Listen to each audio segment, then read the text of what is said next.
Үзэгч та бүхэндээ шинэ 7 хоногийн мэндийг хүргэе. Парламент телевизийн төв зэг мэдээллийн хөтөлбөрийн даваа гарагийн дугаар эхэлж байна. Ингээ хөтөлбөрийн эхэнд зарим мэдээллийн хураахыг хүргэе.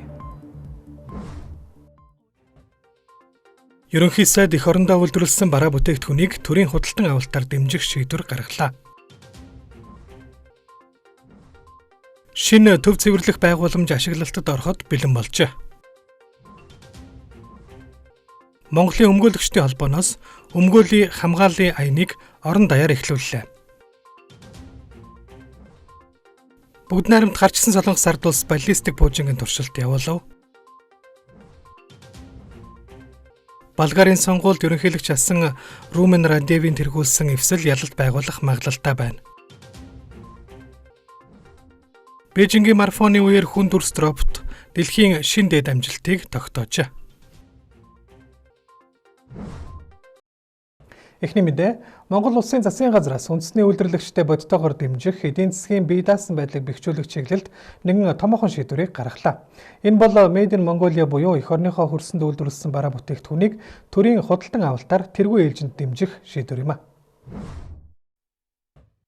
Засгийн газрын зүгээс төсвийн нийт захирагч нарт дотоодын үйлдвэрлэлээр хангах бүрэн боломжтой бараа материалыг гадаадаас импортлохгүй байх, үүний оронд үндэсний үйлдвэрүүдтэйгээ хамтран ажиллахыг даалгалаа. Энэхүү шийдвэрийн гол цөм нь төр худалдан авалтынхаа асар их мөнгөн урсгалыг гадагшаа биш дотоодын зах зээл рүү чиглүүлж Монгол хүний ур ухаан хөдөлмөр шингэсэн бүтээгдэхүүнийг борлуулалтаар дэмжихэд оршиж байгаа юм. Ингэснээр жижиг дунд үйлдвэрлэгчдийн орлого бодитоор нэмэгдэж, үйлдвэрлэлээ өргөжүүлэх, техник технологи шинжлэх, улмаар импортыг орлох чанартай бүтээгдэхүүн эх орондоо үйлдвэрлэх Tata Hurs бүрдэж байна. Мөн төрийн зүгээс жил болгон зарлагддаг олон зуун тэрбум төгрөгийн тендер худалдан авалтын жагсаалтад дотоодын бүтээгдэхүүнийг тусгаалan ирэмблэх нь ажлын байрыг хадгалах, валютын гарах урсгалыг сааруулах стратегийн ач холбогдолтой юм а.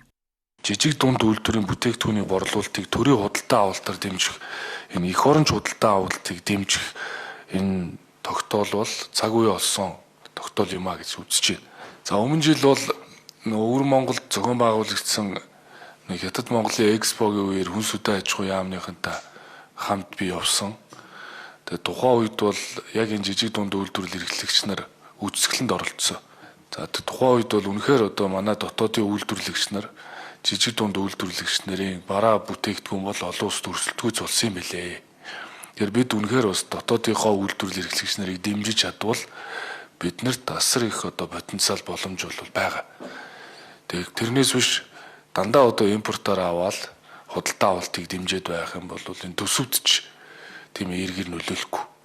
Жижиг дунд үйлдвэрийн бүтээгдэхүүний борлуулалтыг төрийн худалдан авалтаар дэмжих, энэ эх оронч худалдан авалтыг дэмжих энэ тогтоол бол цаг үе олсон тогтоол юм а гэж үзэж байна. Батлан хамгаалах салбар, хил хамгаалах, шүүхийн шийдвэр, цагдаа, гайл, энэ нормын гутал онцгой байдал, за энэ төрийн өмчт болон төрийн өмчийн оролцоотой компаниуд нормын хувьцаа, ажлын хувьцаа, хөдөлмөр хамгааллын гутал хэрэгслээ, майхан сав, зөөлөн идэлэл, энэ гарын савн хуурай нойтон солбит, ариун цэврийн цаас, боловсрол, батлан хамгаалах, хил хамгаалах салбарын бие бүрэлдэхүүний хүнжил, гудас, зөөлөн идэлэл, энийг нэг дотоодын үйлдвэрлэгч нараас авахд юу нь болохгүй байхад. Тэр захим дэлгүүрт эдгээр бараа бүтээгдэхүүнийг тавих эрхийг энэ засгийн газрын тогтоолоор худалдан авахын дарагт өгж байна. Ингээд салбарын сайд нар эх оронч худалдан авалтыг тэргүй ээлжинд дэмжигсэн ийм тогтоолыг баталж байна. Засгийн газрын тогтоол дэмжигдлээ. Ерхий сайдын хэлсэнчлэн төр дотоодын үйлдвэрлэгчтэй бодлогоор дэмжих нь ердөө нэг удаагийн тусламж биш харин үндэсний үйлдвэрлэлийн чанар стандартыг дэлхийн түвшинд хүргэх том хөшөөрөг болж байна.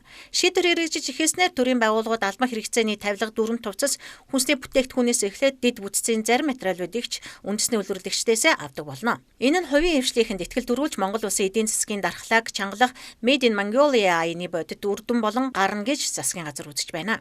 Төр дотоодын үйлдвэрлэгчдэд дэмжснээр Монгол айл бүрийн орлого өсөж эх орондоо баялаг бүтээгчдийн үн цэн нэмэгдэх эргэх холбоо инхүү бий болж байна.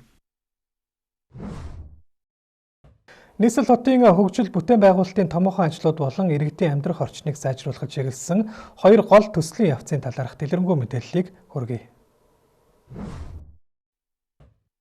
Улаанбаатар хотын олон жилийн шүдний өвчин болсон өмхийн үнэрийн асуудлыг шийдвэрлэх шинэ төв цэвэрлэх байгууламж ашиглалтад ороход бэлэн болжээ. Тус байгууламжид Улсын комисс энэ сарын 14-15-ны өдрүүдэд ажиллаж байнгын ашиглалтад төлөө авах шийдвэрийг гаргасан байна. Сонгон хайрхан дүүргийн 2 дугаар хороонд хуучин цэвэрлэхийн дэргэд 17.5 га талбайг эзлэн болсон энэхүү байгууламж нь 35 нэр төрлийн 56 барилга байгууламжаас бүрдэж байгаа юм. Бүгднамт Хятад ард улсын 262 сая $, хөнгөлөлтөй зээлээр баригдсан. Тус төсөл нь хоногт 250 мянган метр куб бохир ус цэвэрлэх хүчин чадалтай. Төслийн нэг онцлог давуу тал нь бохир ус цэвэрлэх явцад үүсэх лагийг дахин боловсруулж эрчим хүч үйлдвэрлэх технологи юм. Ингэснээр байгууламж өөрийн эрчим хүчний хэрэгцээний 30-40%-ийг ханган жилд 8 тэрбум орчим төгрөгийн хэмнэлт гаргах төлөвлөгөөтэй байна. Австри, Герман, Швед, Япон зэрэг өндөр хөгжилтэй орнуудын тоногт хөрөмжөөр иж бүрэн тоноглогдсон энэхүү байгууламж ашиглалтанд орсноор нийслэл хотын хүсний бохирдол болон өмхийн үнэрийн асуудал бодитоор шийдэгдэн гэдгийг албаныхан онцолж байна. Мөн Улаанбаатар хотын замын төвжирлийг сааруулах, дэд бүтцийг сайжруулах чиглэлд хийгдэж буй толгоотыг 3-4-р хороолтой холбох 3.9 км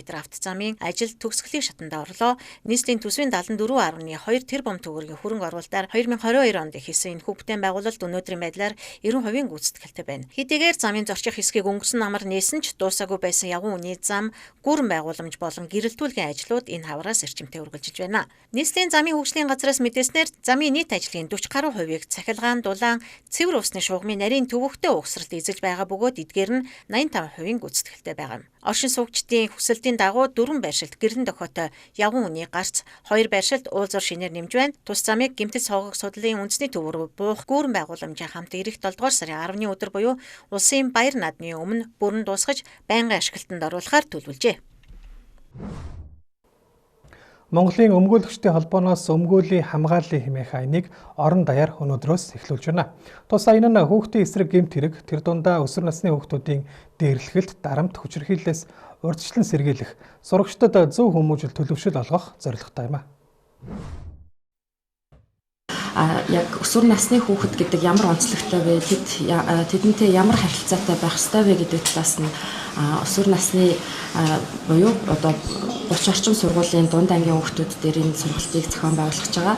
Ингэхдээ тэр өсвөр насны хүүхдүүдийн зөвхөн дээрлэхэлтэнд өртсөн гэхээсээ илүү дээрлэхэлтийг нь хийгээд байгаа гэж цоллогдоод нэрлэгдээд байгаа тэр хүүхдүүдтэй ч гэсэн бас ажиллах ёстой. Тэгээд тэр хүүхдүүдийн хувьд бол сэтгэл зүйн хувьд хамгийн их хайр дутагдсан асуудалтай тийм хүүхдүүд байдаг учраас ямар нэг байдлаар дээрлэхүүлсэн гэсэн хүүхдүүдийн ялгамжтайгаар энэ сургалтыг орохгүй юм аа. Үүнээс гадна сургуулийн орчинд болон багш эцэгчүүд нийгмийн гэсэн юм гурвалсан харилцаа байж энэ бол илүү үр дүнтэй болох ажил байгаа. Тийм учраас сургуулийн нийгмийн ажилтан болон багш нартай бас энэ сургалтыг хийх ёстой. Өнөөдөр бид одоо ял шийтгэлийн хувьд ч юм уу эсвэл одоо ямар нэгэн одоо хариуцлагын хувьд бол төлөвлөлт дуулж ярмааргүй байна. Ягаад гэх юм бол одоо бид ч гэсэн өнөөдөр өөрснөө ээж аав.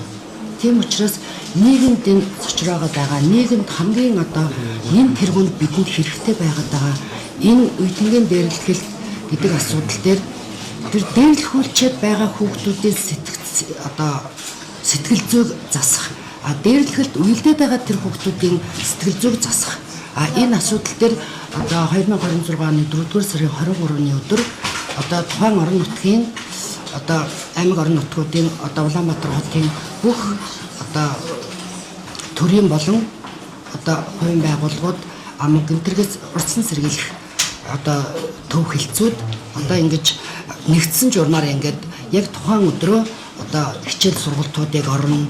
Дээрээс нь мөн хэлэхэд ер нь 14 наснаас эхлээд одоо эрх зүйн чадамжтай тооцож үздэг байгаа. Монголын өмгөөлөгчдийн холбоо нь 3000 орчим өмгөөлөгчийг игнэндээ нэгтгсэн иргэдийн хууль зүйн тусдалцаа авах эрхийг хангахад дэмжлэг үзүүлэх зорилготой 98 жилийн түүхтэй холбоо билээ. Тус холбоо нь нийгмийн хариуцлагын хүрээнд сүүлийн жилүүдэд нийгмийн өмнө хурцаар тавигдж байгаа үе тэнгийнхний дээрлэхэлтийг бууруулах, таслан зогсооход манлайлагчийн үүрэгтэй оролцож, дуу хоолойгоо хүргэхээр энэхүү аяныг зохион байгуулж байна. Энэ хүүхдүүдийн асуудлыг аль талд нь авч үзэх, тэднэрт хамгийн зөв эергээр одоо шууд буруутгах, шууд яллах гэлтгүүгээр илүү ухааруулан ойлгуулах, үе тэнгийнхандаа найз нөхөддөө найрсаг хандах, хүнлэг байхын ач холбогдол, ёс суртахууны одоо төлөвшөл хүмүүжлийг олгох нь бас илүү чухал юм а гэдэг талаас нь харж байгаа. Нөгөө талаас нь бол энэ нь одоо хууль тогтоомж одоо энэ асуудлуудыг зөрчих юм бол ямар үр дагавар гардаг вэ? Одоо өөрсдөө төдийгүй эцэг их асраа хамгаалагч нарт ч гэсэн бас тодорхой хэмжээний эдийн засгийн болоод бусад үр дагаврууд гарч байгаа. Тийм болохоор энэ зөвхөн нэг тал сургууль хүмүүжлийн байгууллагын асуудал, энэ хуулийн эрхцэн асуудал гэхээсээ илүү энэ нийгмийн асуудал болж байна. Гэр бүлийн хүмүүжил төлөвшөлтэй шууд бас холбоотой юм байна. Тийм учраас энд асраа хамгаалагч нарыг бас энэ ёс зүй гэдэг юм уу, энэ хүмүүжлийн сургалтанд бас илүү их хамрагдах ёстой байна. Тал талын хамтын ажиллагаа, өр нөлөөтэй ажиллах энэ юм бол энд одоо үр дүнд их чухал юм байна гэж бодож байгаа. Тэгээд бид зөвхөн энэ аянаа ингээд зарлаад ингээд орхих биш. Цаашдаа тодорхой цаг хугацааны дараа энэ оны сүүлчээр ч юм уу энэ аяны үр нөлөөний талаар бас үнэлт гаргаад олон нийтэд бас танилцуулдаг. Аяны хүрээнд нийслэлийн 30 ерөнхий боловсролын сургуулийн өсвөр насны сурагчдад зөв төлөвшөл, хүмүүжил олгох, ёс суртахуун бий болгох, хууль эрх зүйн болон сэтгэл зүйн мэдлэг ойлголт өгөх танхимын сургалтыг энэ сарын 23-ны өдөр зохион байгуулах юм байна. Засгийн газраас төрийн албан хаагчдын ажлын ачааллыг бууруулах, бүтцийг оновчтой болгох зорилгоор 2026 оны 4-р сарын 20-оос эхлэн 5 гол өөрчлөлтийг хэрэгжүүлж эхэллээ. Үүний хүрээнд албан хаагчид 7 хоногийн нэг өдөр зайнаас ажиллах боломжтой болсон бол ажлын цагийг байгууллагын дотоод журмаар 7 цагаас 8 цаг 30 минутын хооронд эхэлж 16-аас 17 цаг 30 минутын хооронд тарахаар уян хатан зохицуулжээ. Мөн амралтын өдрүүдэд ажиллуулахыг бүрэн зогсоож албан хаагчдыг явцын тайлан бичих шаардлагаас чөлөөлсөн байна. Түүнчлэн төрийн байгууллагууд дахь 3,000 эсвэл орон тоонд шинээр хүн авахгүй байхаар шийдвэрсэн байна. Энэхүү зохицуулт нь эрчим хүч шатхуун хэмнэхээс гадна төрийн албан хаагчдын зохиомжтой ачааллыг багасгаж ажлын чанар бүтээмжийг сайжруулах ач холбогдолтой гэж үзэж байна. Шинэ тогтоол хэрэгжснээр төрийн албаны үр ашиг нэмэгдэж албан хаагчдын амьдралын чанарт эерэг өөрчлөлт гарна гэсэн хүлээлттэй байна. Нийслэлийн эрүүл мэндийн газраас өнөөдрөөс эхлэн Сүхбаатарын талбайд эрүүл мэндийг дэмжих нээлттэй хаалганы өдрөлгийг 3 өдрийн турш зохион байгуулж байна. Өдрөлгийн үеэр иргэдэд үн төлбөргүй эрт илрүүлгийн үзлэг шинжилгээ хийж, халдварт тус өвчний эрсдлийн үнэлгээ болон амьдралын эрүүл хэв маягийн талаар зөвлөгөө өгч байна. Мөн бие биедрийн үнэлгээ, уламжлалт ангаах ухааны зохистой хэрэглээний сургалтууд явагдаж байна. Нийт 60 орчим эрүүл мэнд спортын байгууллага оролцож буй тус өдрөлөг өглөө 8:30-аас 17 цаг 30 минут хүртэл үргэлжилнэ. Хуваарийн дагуу эхний өдөр нийгмийн эрүүл мэнд, 2 дахь өдөр эрт илрүүлэг, 3 дахь өдөр уламжлалт ангаах ухааны чиглэлээр мэдээлэл өгөх юм. Монгол улсад нас баралтын 74%-ийг халдварт тус өвчин эсэж буй тул иргэдийг өршсөн сэргийлэх үйлчлэгт идэвхтэй хамрагдахыг нийслэлийн эрүүл мэндийн газраас уриаллаа.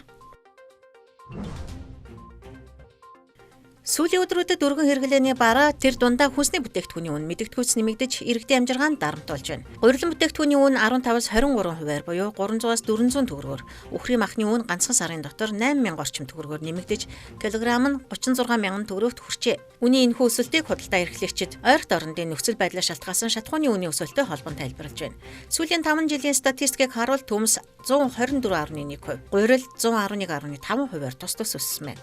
Шатхууны үн нэмэгдэх сургаар эсвэл цалин тэтгэвэр нэмэгдэхтэй зэрэгцэн барааны үн өсдөг бичгтээгүй хууль тогтсон нь иргэдийн бодит орлогыг өнгөдүүлж байна. Иргэдийн зүгээс монополийн эсрэг газар энэхүү зохиомжтой үнийн хөрөглийг хянаж зохицуулж чадахгүй байгааг ихээхэн шүүмжилж байгаа юм а.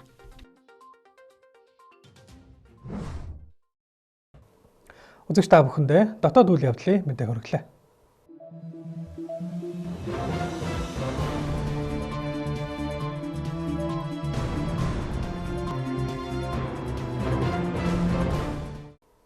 Төвцөг мэдээллийн хөтөлбөр олон улсын мэдээгээр үргэлжилж байна. Өнгөрсөн пүрэв гарагт Ормозын хоолойг нээж байгаагаа мэдэгдсэн Иран улс өнгөрсөн амралтын өдрүүдээр Ормозын хоолойг ахин хаагаад байна. За Ираны зэвсэг төчин төрийн телевизээр дамжуулан хийсэн мэдэгдэлтэй Вашингтон амлалтаа зөрчиж тэнгисийн бүсэлтэд өргөжлүүлсэн тул Ормозын хоолойд хатуу хяналт тогтоосноо мэдэгдэж байна гэжээ. Америк нэгдсэн улсын тал Иран руу нэвтэрч байгаа бүх хөлөг онгоцны чөлөөтэй зорчих эрхийг сэргээх хүртэл Ормозын хоолой хатуу хяналтад байх болно. Дональд Трампын Ормозын хоолойтой холбоотой мэдээлэл хүчингүй гэж Ираны хувьсгалт гвардийн зүгээс тодтогсон байна. Түүнчлэн Иран улс Америк нэгдсэн улстай хийх 2 дахь шатны хэлэлцээнд оролцохоос татгалзаж байгаагаа нэм гарагт мэдэгдэж, дайн мөргөлдөөн дахин үүсгэхэд бэлэн байгааг илэрхийлжээ. Америк нэгдсэн улсын дэд ерөнхийлөгч J.D. Vance төлөөлөгчдийн багаа даргалан Пакистаны нийслэл Исламабадад очиж Америк Ираны шин шатны хэлэлцээнд оролцох бөгөөд Америкийн төлөөлөгч нар орон нутгийн цагаар 20-ны орой Исламабад хотод хүрэлцэн очино. Хэрв Тегеран хэлэлцээ хийхээс татгалзал Ираны гүүр цахилгаан станцуудад цохилт өгнө гэж Америкийн нэгдсэн улсын ерөнхийлөгч Дональд Трамп сошиал хуудасаараа дамжуулан мэдээлсэн бол Ираны эрх баригчид Америкийн нэгдсэн улс Ормузын хоолой дахь Ираны бомбуудыг бүслэн хаасаар байгаа цагт Пакистанд хийх хэлэлцээнд оролцохгүй гэсэн байр суурийг илэрхийлээд байна.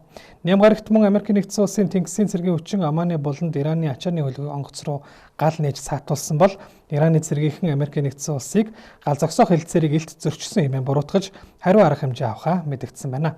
Иран Америкийн хооронд байгуулсан 2-7 хоногийн хугацаатай гал зогсоох хэлэлцээрийн хугацаа 22-ны 5 гарагт дуусгах болох болно. Өмнөд Солонгос улс Нямгарагт Хвасон 11D хэмээх тактикийн баллистик пуужингийн сайжруулсан хөлбөрийн туршилтыг явуулж завг туршилтыг тус улсын удирдагч Ким Жон Ун ирж үзэж ажигласан талаар Солонгосын төв хэвлэлийн мэдээллийн хэрэгсэл мэдээллээ. За туршилтын гол зорилго пуужингийн хүчийг үнэлэхэд оршисон бөгөөд 136 км-ийн зайд орших байг чиглэсэн 5 тактикийн баллистик пуужинг харваж байнда өндөр нэгтаршилтай туссан гэж Солонгосын төв цахилгаан мэдээний агентлагийн мэдээлэлд тэмдэглэжээ. Түүнчлэн Ким Жон Ун туршилтын үр дүн сэтгэл хангалуун байгаагаа илэрхийлсэн гэж. Харин өмнөд Солонгос улс Нямгаргийн өглөө өмнөд Хамгё мужийн Симпо хотоос зүүн тэнгис рүү хэд хэдэн баллистик пуужин харавсан талаар мэдээлж Өмнөд Солонгосын зэвсэг түвшний зүгээс ахин пуужин харуулж болзошгүй байгаа учраас айрам сонор сэрэмжээ нэмэгдүүлж бэлэн байдлыг бүрэн хангаж анхааралтай ажиглахын сацуу Америк, Японы эрх баригчидтай мэдээлэл солилцож байгаа талаараа мэдээлсэн байна. Өмнөд Солонгос хамгийн сүүлд энэ сарын 8-ны өдөр ойрын тусгалтай хэд хэдэн баллистик пуужин харван туршсан юм а. Дараагийн мэдээ.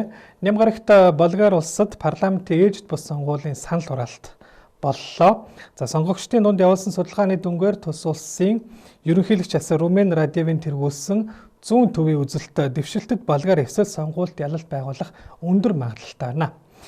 Санал тооллогын орчсон дүнгээр тус эвсэл нийт саналын 45 орчим хувийг аваад байгаа ба ингэснээр 240 суудалтай парламентод 120-оос дээш тооны буюу олонхын суудлыг авч магадгүй байна. Харин ерөнхий сайд асан Бойко Борисовын тэргүүлдэг Болгарын Европын хөгжлийн төлөөх иргэд нам 16 орчим хувийн санал авчээ. Түүнчлэн сонгуулийн босго болох 4% нийт 5 нам эвсэл давж чадсан байна. Гэхдээ хэлийн чандад байгаа иргэдийн санал харахаа ирээгүй байгаа учраас эцсийн дүнд өөрчлөлт орж магадгүй байна. Парламентын сонгуульд оролцохын тулд өнгөрсөн 1-р сард ерөнхийлөгчийн албан тушаалаасаа бууж байсан Румен Радев даваа гарагт хэлсэн мэдээлэлдээ дэвшилтэд Болгар эвсэл итгэл төгс ялалт байгууллаа. Энэ бол үл итгэлцэл айдсыг даван гарч байгаа ялалт юм хэмээн тодтогчээ. Нямгарагт Хятадын нийслэл Бээжин хотноо зохиогдсон хагас марафон гүйлтийн тэмцээний үеэр хүн дүрст роботууд оролцож, тэдний дундаас нэгэн робот дэлхийн шин дээд амжилтыг тогтоосон байна. Тодорхойлбол Хятадын ухаалаг гар утас үйлдвэрлэгч Honor компани бүтээсэн хүн дүрст робот 21 км зайг 50 минут 26 секундэд туулж барайнд орсноор Уганда улсын тамирчин Джейкоб Киплимогийн энэ оны 3 сард Лисабон хотноо болсон хагас марафон тогтоосон 57 минут 20 секундын амжилтыг эвдэж шин дээд амжилтыг тогтоочээ. Энэхүү амжилт нь Хятад улсын робот техникийн салбар хурдцтай хөгжиж байгааг илтгэсэн үйл явдал боллоо. Одоогоос яг 1 жилийн өмнө Хятадын нийслэл хотноо дэлхийд анх удаага зохион байгуулагдсан роботуудын хагас марафонд төрүүлсэн робот 2 цаг 40 минут 42 секундэд барайндаа орж байсантай харьцуулахад энэ удаад дээрх үзүүлэлтийг хол даваад байна. Мөн өнгөрсөн оны тэмцээнд оролцогч багуудын тоо 20 байсан бол энэ онд 100 орчим болж нэмэгдэн 300 гаруй хүн дүрст роботууд автомат навигац болон зайнаас удирдах гормоор оролцсон байна. Та бүхэндээ төвцөг мэдээллийн хөтөлбөрийн даваа гарагийн дугаарыг хүргэлэн анхаарлаа хандуулсанд баярлалаа.